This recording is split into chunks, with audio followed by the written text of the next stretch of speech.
அப்போஸ்தலருக்கு எழுதின நடவடிக்கைகள் 1ஆம் அதிகாரம் 8ஆம் வசனத்தை நாம் வாசிக்கலாம். அநேக நேரத்தில் இந்த வசனத்தை நாம் பார்த்திருக்கிறோம். But let the Holy Spirit open our eyes. Hallelujah. கர்த்தராகிய இயேசு அவர் பரத்துக்கு ஏறுவதற்கு முன்பதாக அவர் சீஷர்களுக்கு ஒரு மிக முக்கியமான ஒரு காரியத்தை சொல்லிவிட்டு அவர் கடந்து போவாருப்பா. நான் கடந்து போகிறேன், ஆனா பிதாவுடைய வாக்குத்தத்தம் நிறைவேற வரைக்கும் நீங்க எருசலேமை விட்டு நீங்க கடந்து போயிடாதீங்க. Don't go outside the city.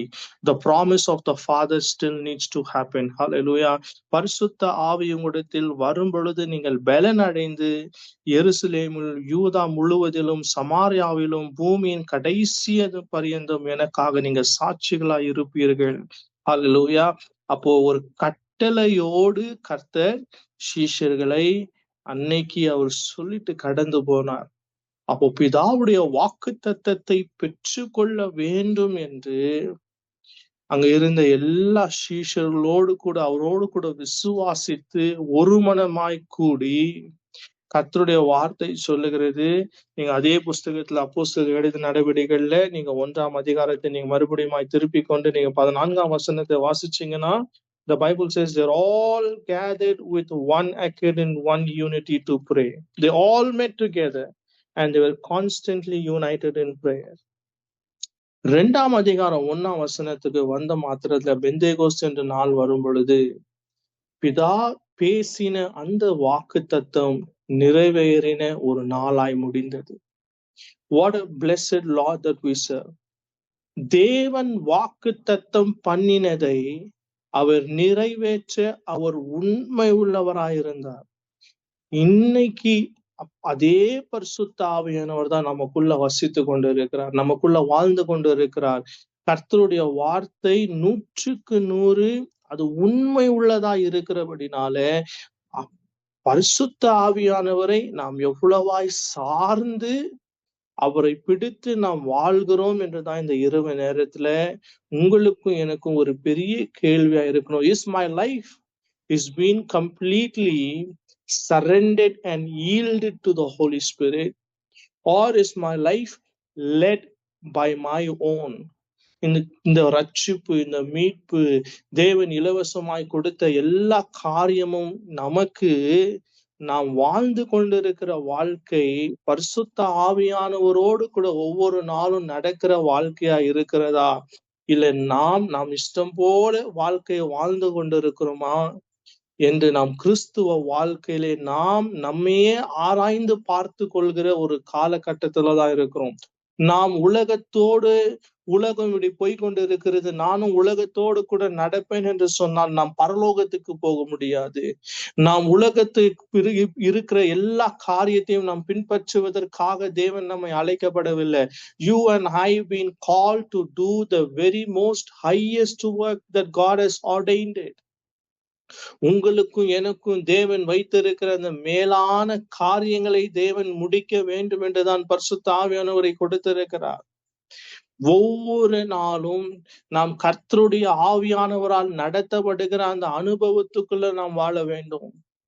பரிசுத்த ஆவியானவர் சொல்லுகிற அந்த மெல்லிய சத்தத்தை நாம் கேட்கிறவர்களாக, அந்த சத்தத்தை கேட்டு அதன்படி நடக்கிறவர்களாக. ஏனென்றால் கர்த்தருடைய ஆவியானவர் ஒரே ஒரு காரியத்தை மாத்திரம் தான் செய்வார். கர்த்தராகிய இயேசுவை மாத்திரம் குறித்து, சத்தியத்தை மாத்திரம் குறித்து நமக்கு தெளிவாக கர்த்தருடைய வேத புஸ்தகத்தில் இருந்து நமக்கு எடுத்து கொடுப்பார்.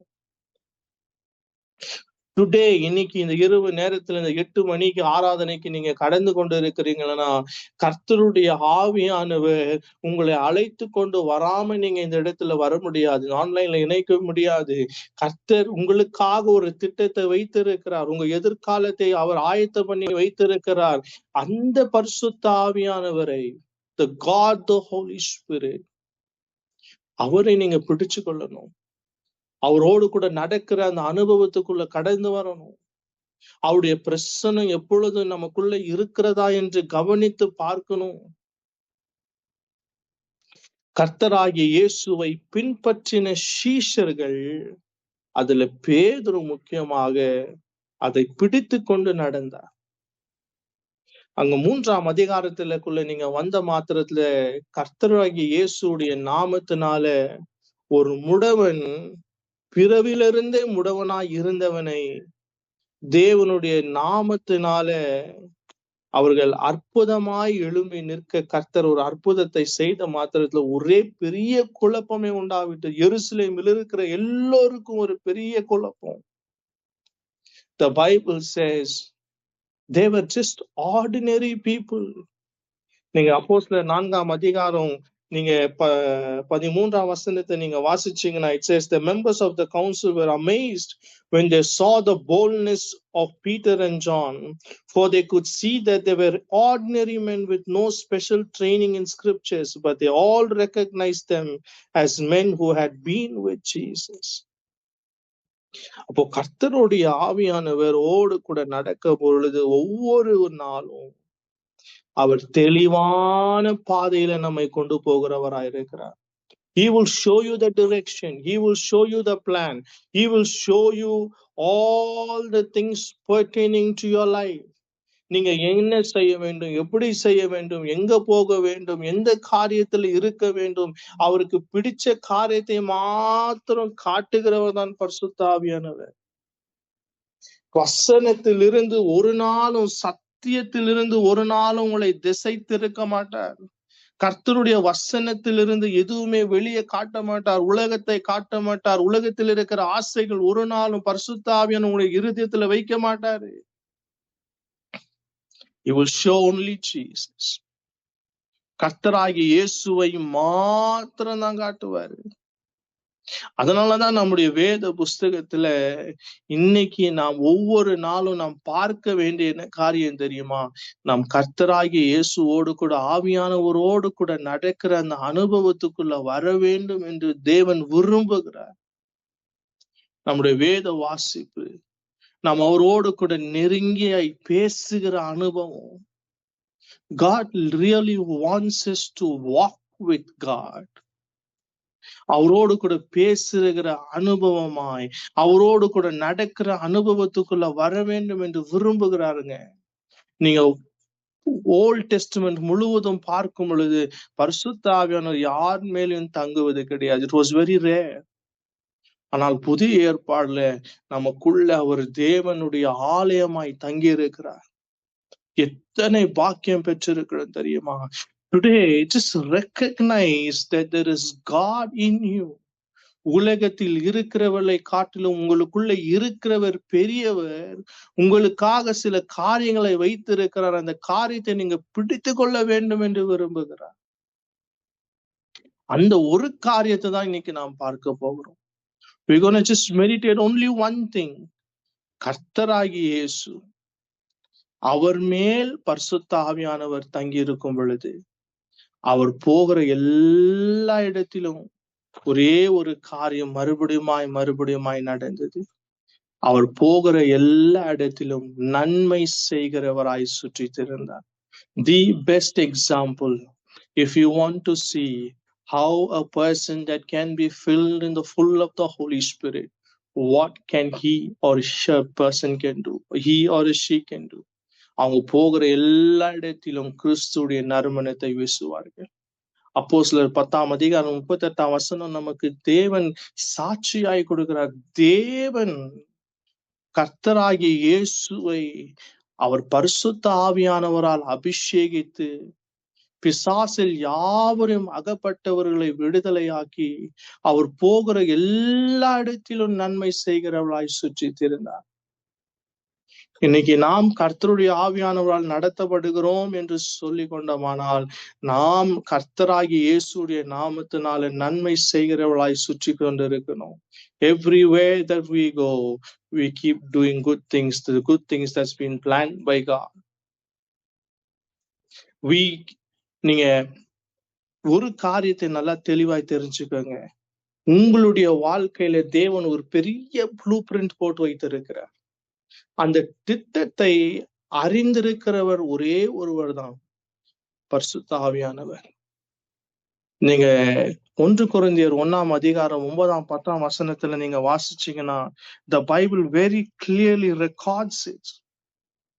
ஒரு கண்ணும் பார்க்கலையாம், ஒரு செவியும் கேட்கலையாம், ஒரு இருதயத்தில் தோன்றவும் இல்லையா, ஆனால் தேவன் தம்முடைய அன்பு கூறுகளுக்கு சகலவற்றும் ஆயுதம் பண்ணி வைத்திருக்கிறார்.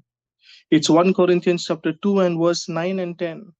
The Bible says that is what the scripture mean when they say, no eyes has seen, no ears have heard, no mind has imagined what God has prepared for them, those who love him. But it was to us God revealed these things by the Spirit.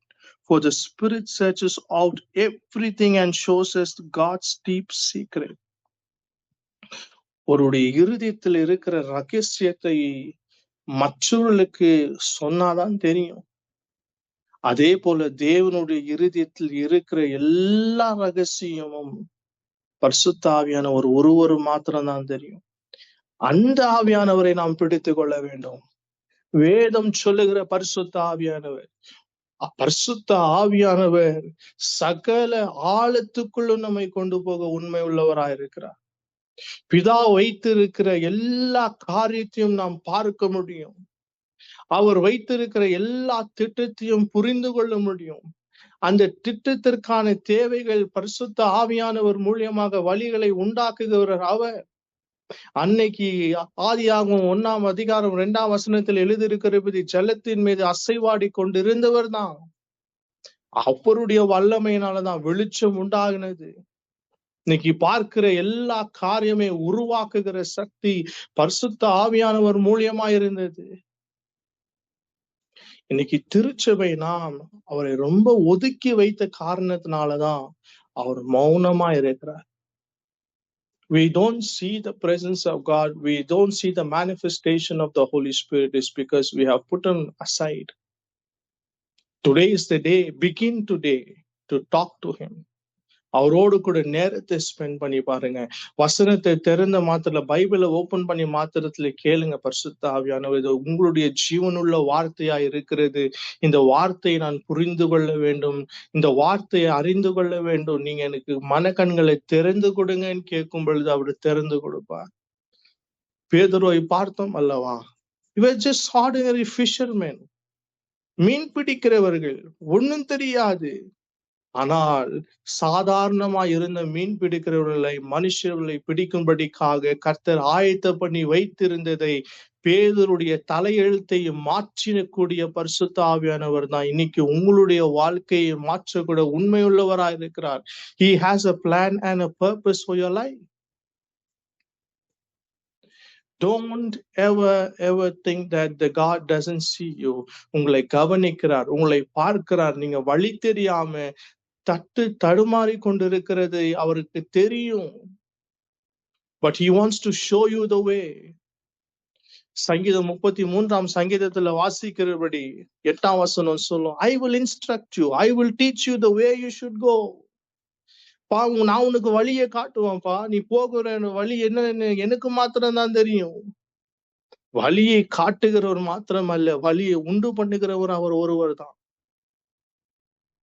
So every plan, every purpose that what God has designed for you, அந்த masterpiece தயவு செய்து விட்டு விடாதீங்க. Go to God every day. ஒவ்வொரு நாளும் போங்க, ஒவ்வொரு நாளும் தேவ சமூகத்துல கேளுங்க, ஆண்டவரே நீங்க எனக்காக வைத்திருக்கிற அந்த திட்டத்தை வெளிப்படுத்தி கொடுங்க. உங்க சித்தம் என்ன ஆண்டவரே? Only God can show you what that he has for you and which has been designed for you. நீங்களும் நானும் அவ்வளவு விசேஷித்தவர்களாய் இருக்கிறோம் என்று தேவன் அவருடைய வார்த்தையின் மூலியமாய் நமக்கு கொடுத்திருக்கிறார். We may think, நம்முடைய கண்களில நாம் பார்க்கும் பொழுது we are just ordinary people ன்னு யோசிக்கலாம். தேவனுடைய பார்வையில நீங்களும் நானும் நம் தேவனை சுமந்து கொண்டு போய் கொண்டிருக்கிற பாத்திரமா இருக்கிறோம். அந்த ஸ்மால் ஸ்டில் வாய்ஸ், அந்த மெல்லிய சத்தத்தை கேட்க பழகி கொள்ளுங்க. Just keep on listening to God's voice. உங்களுடைய ஆத்மாவுடைய சத்தம் கிடையாது, உங்க உள்ளான மனுஷனுடைய சத்தம், அந்த மெல்லிய சத்தம். அவர் உங்களுக்கு தெரியும் இது கர்த்தரிடத்துல தான் வந்திருக்கிறது என்று. அன்னைக்கு எலியா சோர்ந்து போய் அவன் சூறை செடி கீழே படுத்திருக்கும் பொழுது அவனுக்கு கர்த்தருடைய தேவ தூதன் வந்து பலப்படுத்தி அவன் ஓரே மலை ஓடி அங்க போய் நிற்கிற வரைக்கும் அநேக காரியங்கள் நடந்தது. நீங்க 1 ராஜாக்களின் புஸ்தகத்தை நீங்க வாசிக்கும் பொழுது அங்க ஒரு பெரிய earthquake வரும், பெரிய நிலநடுக்கம் உண்டாகும், பெரிய காற்று வரும். அதுல எல்லாம் கர்த்தர் இல்லையா, ஒரு மெல்லிய சத்தம் வந்ததாம். எலியா புரிந்து கொண்டான் கர்த்தருடைய சத்தம் இது என்று. So today recognize his voice. அன்னைக்கு கர்த்தருடைய வசனம் சொல்லி இருக்கிறபடி யோவானின் சுவிசேஷத்துல என் ஆடுகள் என் சத்தத்துக்கு செவி கொடுக்கும், என் சத்தத்தை கேட்கும் என்று கர்த்தர் சொன்னார் அல்லவா. God's word is God's voice. தேவனுடைய சத்தம் தேவனுடைய வார்த்தையா இருக்கிறது. நீங்க அதிகமாய் தேவனுடைய வார்த்தைக்கு இடம் கொடுக்க அவருடைய சத்தத்தை நீங்க புரிந்து கொள்ள முடியும். இது தேவனுடைய சத்தம் என்று அறிந்து கொள்ள முடியும். கர்த்தருடைய வழி இதுதான் என்று உங்களுக்கு தெரியும்.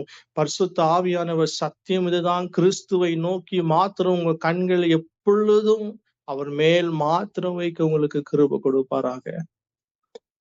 தேவன் சொன்னபடி அவர் நமக்கு விலையேற பெற்ற பரிசுத்த ஆவியானவரை கொடுத்திருக்கிறார். What are we doing with it?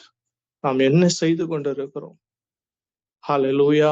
பேதுரு போல சாட்சியாய் நின்று கொண்டிருக்கிறோமா? கர்த்தருக்காக எப்பொழுதும் நாம் அவருக்காக சாட்சியாய் நிற்க வேண்டும் என்றுதான் பரிசுத்த ஆவியானவரை கொடுத்திருக்கிறார். Let us hold on. நீங்க யோசிக்கலாம், என் பலத்தினால முடியல. எஸ், நம்மளால முடியாது, ஆனால் அவருடைய பலத்தினால முடியும். அவருடைய பலன் நம்மை தாங்கும், அவருடைய பலன் நம்மை நடத்தும். உன்னத பலன் நம்மை தாங்கி கொண்டிருக்கிறபடினால let us depend upon him. கடைசி வரைக்கும் அவர் நடத்த உண்மை உள்ளவராயிருக்கிறார். தேவன் வைத்திருக்கிறதை எதுவும் நீங்க மிஸ் பண்ணிடக்கூடாது.